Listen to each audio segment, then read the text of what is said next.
Good morning, ladies.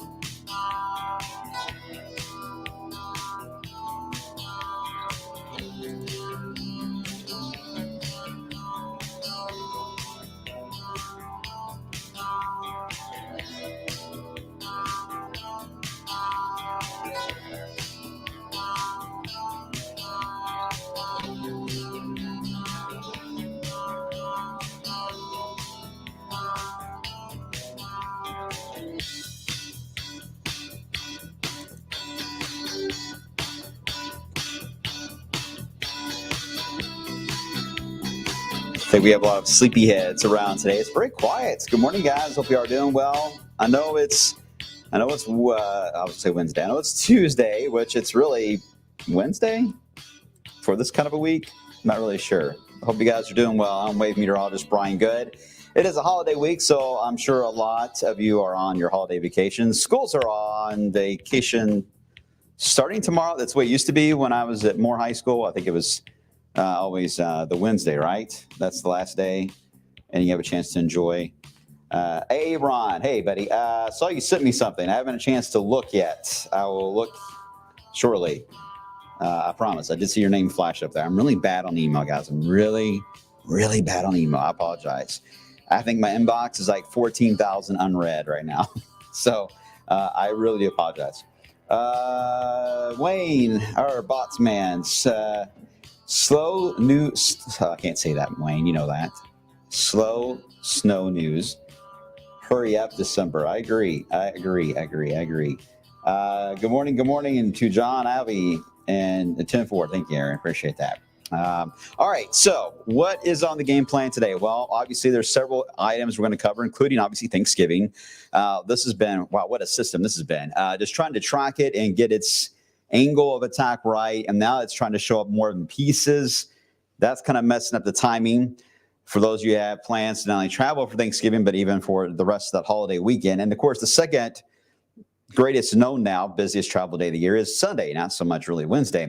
So we'll look at that a bit more too.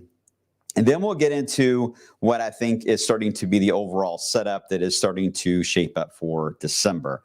A lot of factors on that. I'll explain. Hopefully it'll make sense. There will be some more fun technical maps for me to hash out for you guys. Some of you love that because I love to be as hopefully as transparent in my thoughts as I possibly can again. If you have any comments, questions, let me know. Like Natasha here. She's like, hey, I want a white Christmas, then it can get warm again.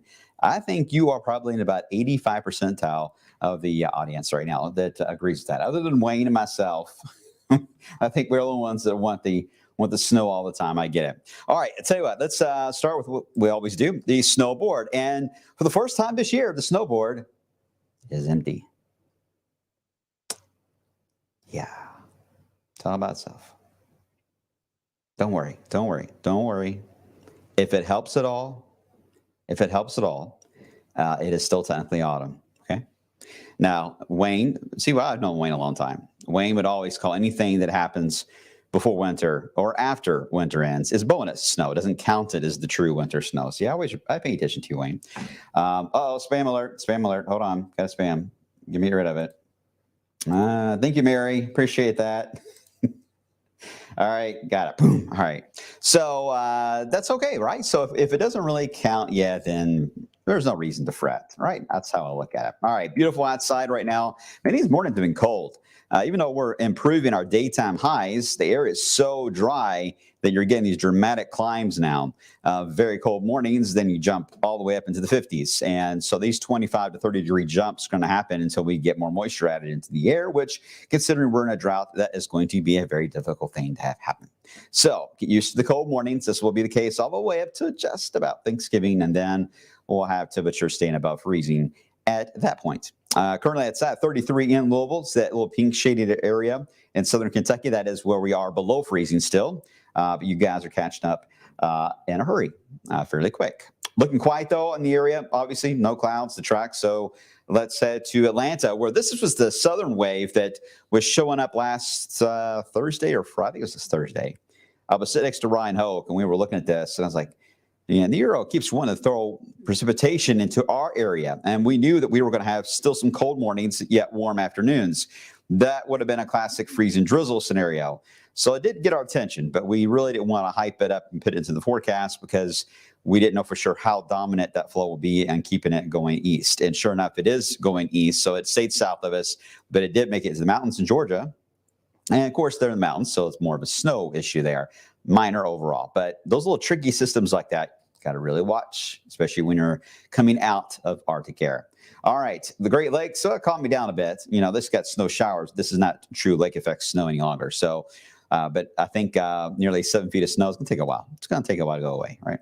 All right, out to the west, here's where things are getting a little more active along the western seaboards. But overall, the western part of the country and the southern part of the plains area, those are the areas that, again, just have some of the weather action. It's nothing major, but cold weather really from coast to coast. But we are going to see a warming trend kick in today. You're going to see the numbers begin to go up as we know later on today, getting us into the 50s and then warming close to 60, get more of the yellow shades show into the area. So we are thawing out. This is nice. This is nice. I hope you can see these numbers. I realized the other day you probably can't see them very well, but what they basically are indicating 50s today. Here comes that freezing line again. Boop, there it goes. So again, another night where it's cold. No story change there. Now, here's where we begin to change the sky tomorrow. High clouds as our system into the, or part one of two of the systems moving our way for Thanksgiving starts to develop. Classic setup is going to begin to send a high shield of clouds in our direction. These are very high, thin clouds. Should make for pretty sunsets, pretty looking sky, and it still will be warm. We'll take it. Now, here's what we get into. I don't know what that was. I think I just had like an air release or something. Anyway, my lungs sometimes. I just need to kick my lungs. There they go. They're going now.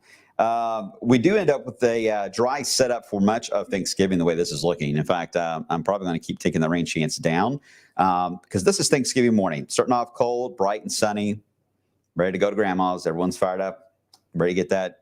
Most of the turkeys will be in the oven by this point. But then we get into the afternoon, and this is interesting because the cloud deck at this point that rolls in for Thursday will not be the high thin variety. It will be a much lower cloud deck. So if it moves in, you become overcast and kind of gloomy fairly quick on Thursday. Areas that can escape that have a good chance to get well into the 60s. Louisville right now, we got us at 62. We may have to go a little higher.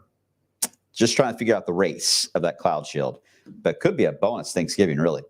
Thanksgiving night, this is one piece of rain that comes our way. It moves to the east. Not too impressive with this. It's just general showers. You can see not everyone will be impacted by it, but it is something coming our way. But because we are able to get into the 60s, yes, this indeed will be rain. So the outlook right now for all the turkeys out there, looking good. I think we're going to go with temperatures generally into the 60s in the afternoon. What I may do is adjust this and go with a lot of sunshine initially and then cloud up and then maybe introduce a small rain chance later in the day. I think that's the trend I'm going to do for the midday update, but I'm still working on that graphic. We'll see. Which day, Barry?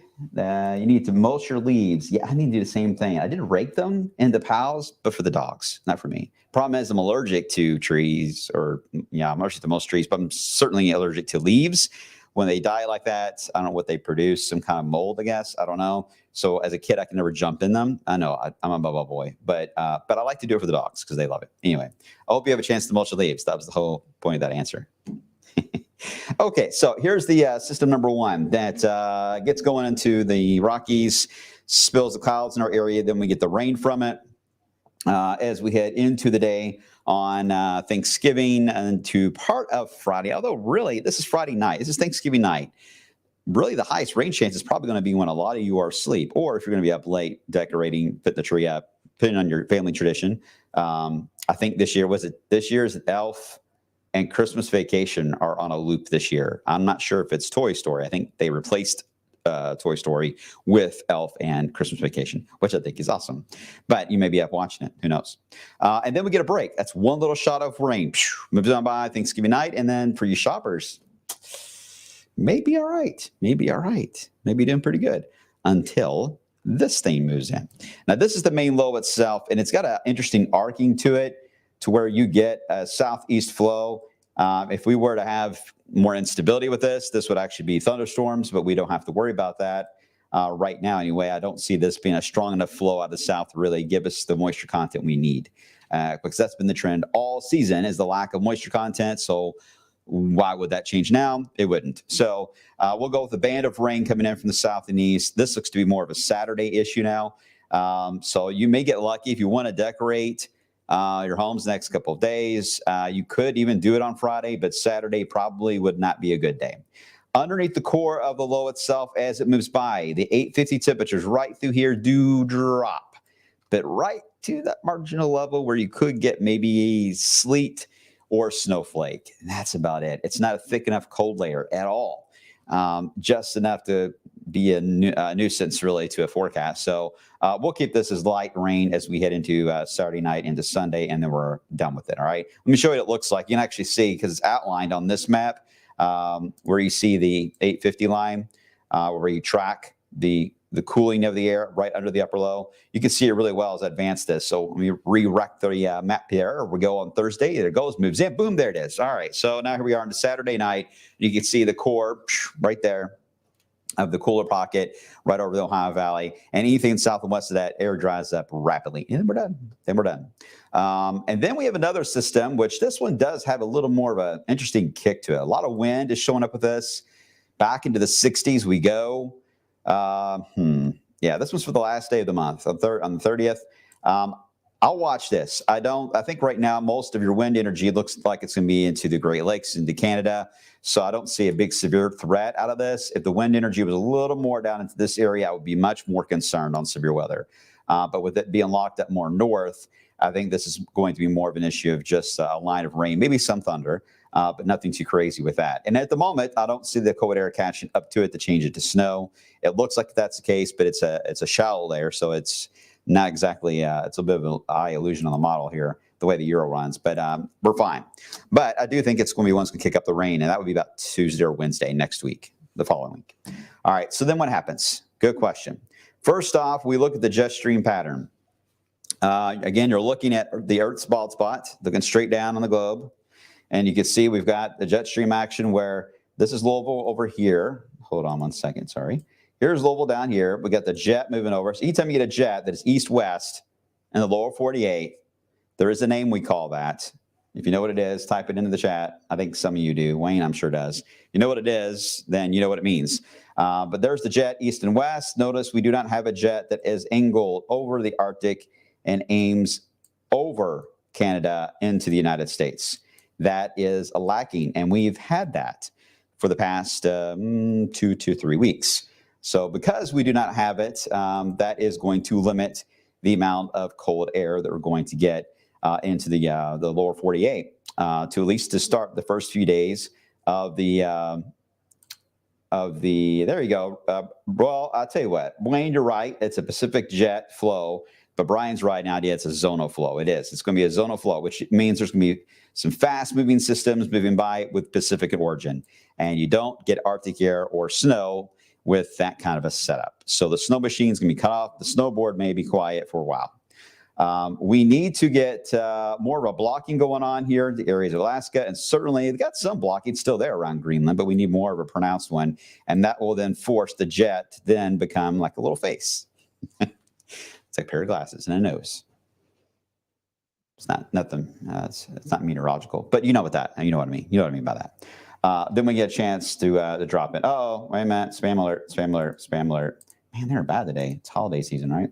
Okay, so how do we get that to change? Well, a couple things. First off, I love this matrix, and I hope you guys do too. And I know you can't see much here. This is from the Euro. I love this because this is like each day.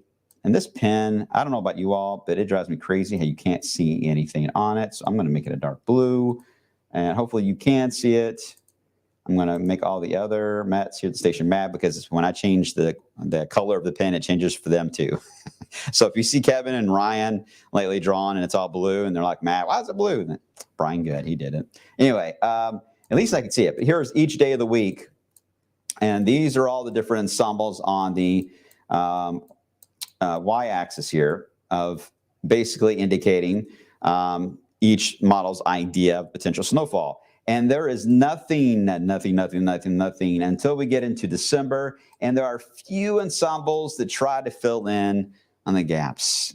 Now, I don't hold this particular model, this matrix, as gospel, but I do think it is a great visual tool on confidence level. If I start to see them all fill in more on a certain day of the week, down the road, or a certain date period, that starts to raise confidence, right? That there is going to be potential for some wintry weather. But and usually you can see each individual storm really focus, which is really amazing and really, again, helps the confidence level.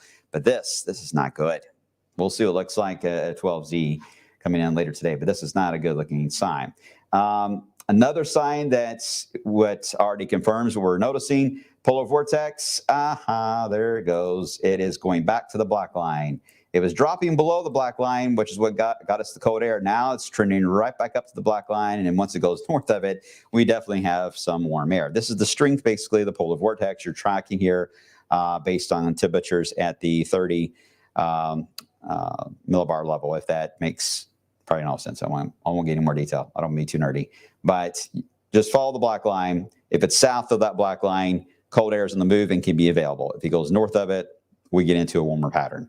One way we can see that visually is, again, the lighter blue is pieces of the polar vortex, if you will. And a piece of it did, I wouldn't say a piece, it was actually the stretching. It stretched into the United States, gave us our cold, gave the Great Lake, gave Buffalo its crazy snow, providing an incredible amount of cold air over the warm lakes that are not frozen.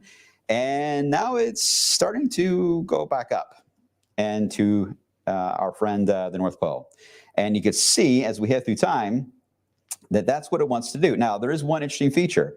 I love, by the way, if you guys have ever been paying attention to Weather Service in Louisville, by the way, incredible office. I had the chance to hang out with them the other night.